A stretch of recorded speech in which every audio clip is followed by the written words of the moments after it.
Good day. I'm Stephen McHugh, and this is your JIS News for Wednesday, December 28. The nation's leaders are calling for peace during the festive season. In his Christmas Day message, Prime Minister Andrew Holness shared his vision for a peaceful, prosperous Jamaica. I have a vision of a Christmas with peaceful Jamaican communities where people look out for one another's interests and are actively engaged in spreading the Christmas spirit of peace. I have a vision of a Christmas in Jamaica where our economic prosperity will be equitably shared, providing a solid foundation for our children and inspiring hope in our youth that they can achieve all their dreams right here on this, our rock. Leader of the opposition, Portia Simpson-Miller, shared a similar sentiment. I am saddened by the recent murders in our beloved country. The gruesome attacks on our women is of grave concern. It is my prayer that this Christmas will herald a period of reflection and that the lives of our nation's women and indeed all our people will be valued and protected.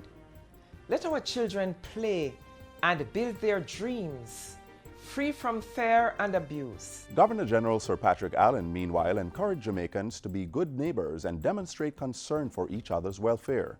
He said, in building a peaceful and productive society, Jamaicans should be consistent in exercising care for one another.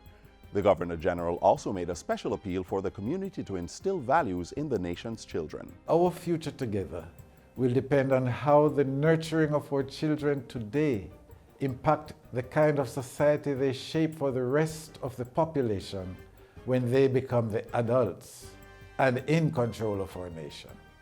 Let us as a people take time this Christmas to contemplate the significance of the season. Let us make it truly a time of peace and goodwill.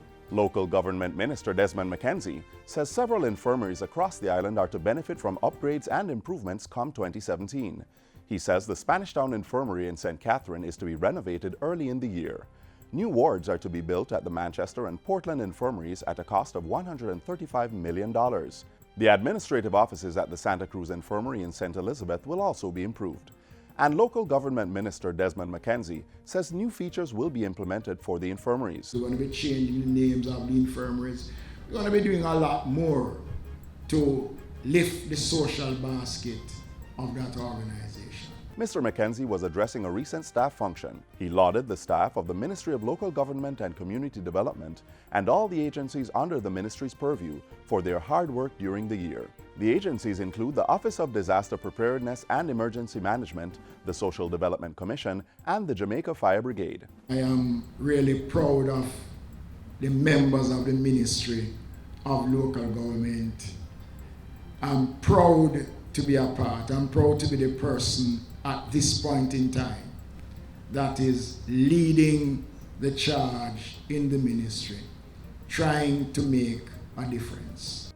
During the function, 4 retirees were recognized for their long and distinguished service to the ministry.